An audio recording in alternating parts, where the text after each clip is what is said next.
అంటే ఈ పుష్పాలు మార్చడం అలాంటిది శనివారం ఆదివారమే. ఆదివారం రోజు మార్చామంటే స్వామివారికి అట్లనే ఉంటాయి. మళ్ళీ శనివారం వరకు శనివారం వరకు అలానే ఉంటాయి. అలానే ఉంటాయి. మేము ఏదైనా చిన్న అలంకరణకో వాటికో వేయడానికి దండలు ఎవరైనా ఇస్తే వేస్తూ ఉంటాం స్వామికి. ఇక మానవ దేహం వలె ఉంటారు స్వామి. ఇది ప్రకృతి సహజ సిద్ధంగా ఆ స్వామివారి ఇక్కడ వెలిసారు. శిలల్లో కూడా అనేక రకాల శిలలు అంటే శిలాజిత్తు.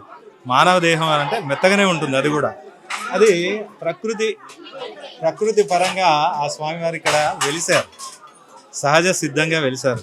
మానవ దేహం ఎలా ఉంటుందో ఆ స్వామివారి శరీరం అలా ఉండడం ఇక్కడ విశేషం.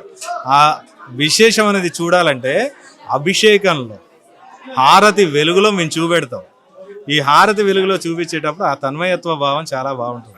అంటే మిగతా సమయాలలో చూపించేదానికన్నా ఈ శనివారం ఆదివారం ఏదైతే అభిషేకంలో హారతి వెలుగులో మేము చూపిస్తాం కదా, అది చాలా అద్భుతం. అంటే తన్మయత్వ భావంతో ఊగిపోతారు ఇక్కడ.